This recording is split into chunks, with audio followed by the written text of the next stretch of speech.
2024 बहुत सारी संभावनाओं का अवसर है। चुनावी वर्ष है, अलग अलग राज्यों में इसके एग्जाम होते दिख रहे हैं असिस्टेंट प्रोफेसर को लेकर के।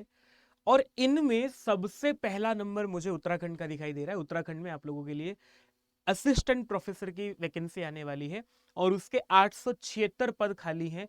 इसकी अधिसूचना जारी हुई है। मैं आप लोगों को ये जानकारी दे रहा हूं कहाँ किस किस विषय में कितने पद खाली हैं, ये जानकारी हम तक पहुंची और मैं सोच रहा हूं आप लोगों तक ये पहुंचा करके आप लोगों को तैयारी के लिए तैयार किया जाए, आपका माइंड मेकअप किया जाए। क्योंकि जब भी किसी राज्य को अपने यहाँ वैकेंसी निकालनी होती है तो उससे पहले की एक्सरसाइज राज्य ये करता है, हायर एजुकेशन डिपार्टमेंट या लोक सेवा आयोग ये करता है, पहले स्टेट एलिजिबिलिटी एग्जाम करा लिया जाता है, सेट का एग्जाम हो जाता है, उसके बाद असिस्टेंट प्रोफेसर की वैकेंसी आती है।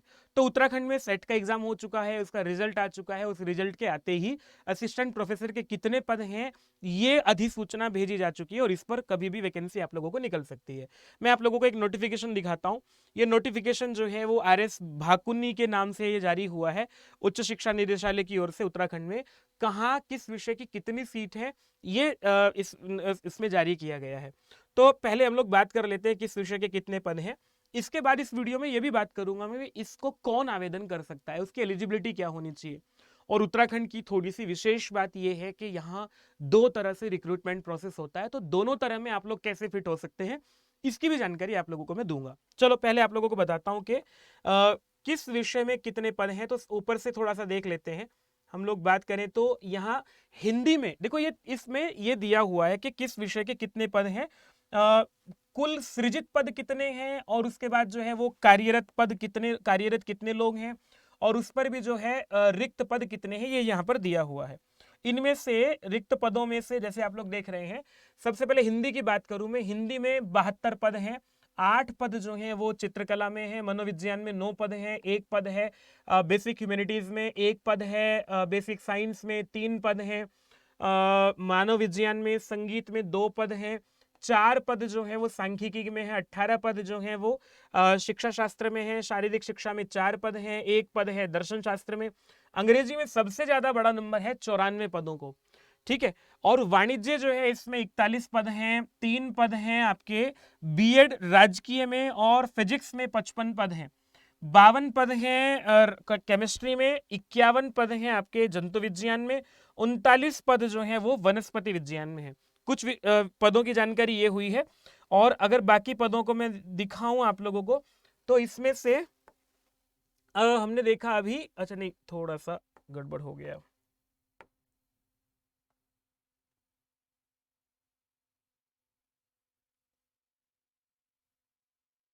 हाँ अब ठीक है। और यहाँ जो है ये हुए भौतिक विज्ञान, इसके बाद वनस्पति विज्ञान के 39 पद हैं, 50 पद भी बड़ा नंबर है गणित के लिए। सैन्य विज्ञान के 8 पद हैं, 8 ही पद हैं भूगर्भ विज्ञान के। विधि के लिए 1 पद है, 45 पद संस्कृत के हैं, ठीक ठाक नंबर है। 2 पद जो हैं वो बीबीए के हैं, बीसीए के जो हैं वो 5 पद हैं। और ये जो 3 विषय हैं इनके लिए कोई भी पद नहीं है। इसके बाद आप लोगों को बीएससी होम साइंस के लिए 4 पद हैं, 1 पद है आपका कम्युनिकेशन के लिए, मास कम्युनिकेशन के लिए। और इसके बाद जो है बीटीटी, इसके लिए कोई पद नहीं है। कंप्यूटर साइंस के लिए 4 पद हैं, 1 पद है आपका एमबीए का। भूगोल के लिए भी बड़ा नंबर है 43, ठीक है। इसके बाद 8 पद जो हैं दिए हुए हैं एमएड राजकीय के लिए। बाकी विषयों में हाँ, एमएड के बाद जो दिया हुआ है यहाँ पर कृषि में 1 पद है, एक ही, बाकी 1-1 पद है कुल मिलाकर के इन सारे विषयों में। और अर्थशास्त्र में 63 पद खाली हैं, बहुत बड़ा नंबर है। 2-2 पद खाली हैं आपके असिस्टेंट प्रोफेसर के अलग अलग कंप्यूटर साइंस, इंजीनियरिंग, निर्माण प्रौद्योगिकी, खाद्य प्रौद्योगिकी में। 1 पद आपका बीएससी गणित का है। राजनीति विज्ञान जो पॉलिटिकल साइंस में 49 पद खाली है, 43 पद जो है समाज शास्त्र में खाली हैं और 44 पद जो हैं वो इतिहास में खाली हैं। गृह विज्ञान में कुल मिलाकर के 26 पद खाली हैं। अच्छा यहाँ एक चीज और बताऊं आप लोगों को, इसमें ना एक डेटा और दिया हुआ है कि इन पदों के सापेक्ष जो हैं वो कुल कितने लोग काम कर रहे हैं किस विषय पर। तो बता रहे हैं कि भाई यहाँ से कुछ लोग संविदा पर भी काम कर रहे हैं, कुछ लोग गेस्ट पर हैं, कुछ लोग सांध्य प्रातःकालीन है, कुछ लोग नितांत अस्थायी हैं। तो इनके ये जब कोई वैकेंसी निकलती है तो इनको भी काउंट करके निकलती है। मतलब शुद्ध जो वैकेंसी निकलेगी आप लोगों की इन पदों पर निकलेगी। बाकी जो अभी भी इनके भरने के बावजूद भी खाली है वो यहां दी हुई है, लेकिन वैकेंसी हमेशा जो है वो इन पदों पर निकलती है। तो इस तरह से आप लोगों को 876 पद रिक्त हैं। इन 876 पदों पर जब वैकेंसी निकलेगी आप लोगों की, हो सकता है इससे अगले महीने आप लोगों को दिखाई दे, जल्दी कुल मिलाकर के आप लोगों को नोटिफिकेशन दिखाई देगा। उत्तराखंड की एक खास बात है, खास बात क्या है, अलग बात है उत्तराखंड की। उत्तराखंड में ना वैकेंसी जब निकालते हैं वहां दो प्रोसेस होते हैं, मैं आप लोगों को समझाऊं। एक प्रोसेस उत्तराखंड का होता है कि यहाँ आपका नोटिफिकेशन जब निकलता है, नोटिफिकेशन में बोल देते हैं, जैसे 2017 का नोटिफिकेशन मेरे पास है और 2021 का नोटिफिकेशन है, दोनों नोटिफिकेशन का अलग नोटिफिकेशन, दोनों पदों का, दोनों नोटिफिकेशन का जो है वो अलग अलग आधार है। 2017 में नोटिफिकेशन निकाला और ये बोला कि अगर एक पद के सापेक्ष ज्यादा अभ्यर्थी दिखाई दिए, वैकेंसी से बहुत ज्यादा लोगों ने आवेदन किया, तो हम एग्जाम कराएंगे, नहीं तो हम आपके एपीआई स्कोर के आधार पर इंटरव्यू ले लेंगे। हालांकि एग्जाम ही हुआ था। ये लाइन वो हर बार लिखते हैं उत्तराखंड वाले, लेकिन उसके बाद जो है एग्जाम हर बार हो जाता है। तो 2017 तक के नोटिफिकेशन में जो है वो एग्जाम हुआ है हर बार।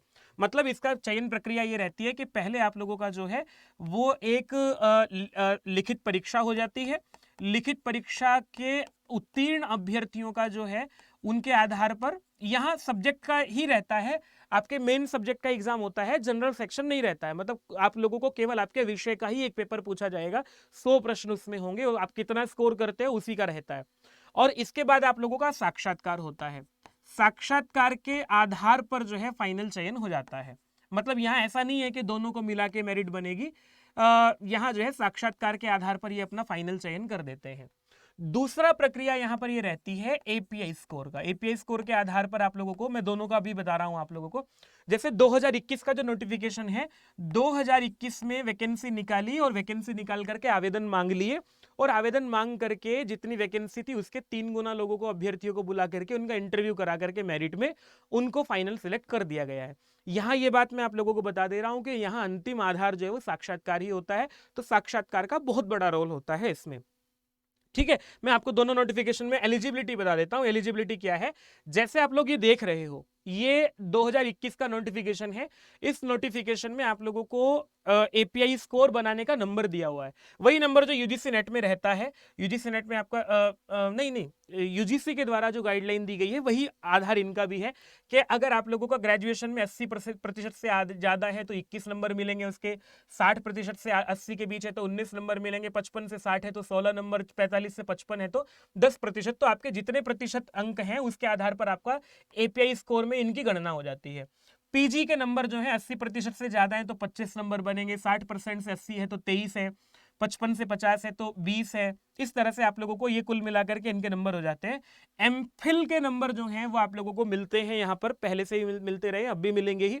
अगर आप लोगों ने एमफिल किया है तो एमफिल के नंबर आप लोगों को 60% से ज्यादा होने पर 7 अंक और 55 से 60% होने पर 5 अंक मिलते हैं। हालांकि एमफिल पीएचडी दोनों को मिला करके जो है वो एक ही नंबर मिलता है।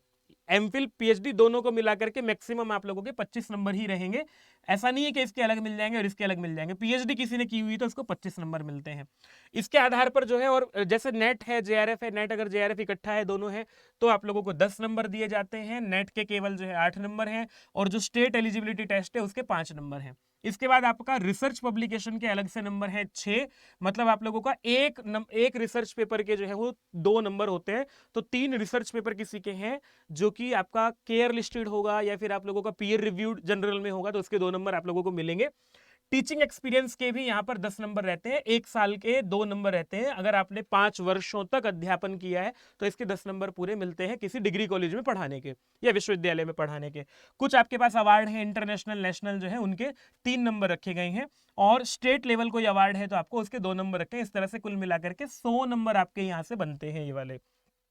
यहाँ इन्होंने क्लियर किया है कि भाई एमफिल और जेआरएफ मिलाकर के कुल मिलाकर के एमफिल पीएचडी के मैक्सिमम 25 हैं, किसी का जेआरएफ नेट सेट तीनों ही है तो उसको मैक्सिमम 10 नंबर मिलेंगे। फिर आप लोगों का जो एक यहाँ ये इन्होंने थोड़ा सा इसको बाइफर्फिकेशन भी कर दिया कि एकेडमिक स्कोर के 84 नंबर है, रिसर्च पब्लिकेशन के 6 नंबर है, टीचिंग एक्सपीरियंस के 10 नंबर है।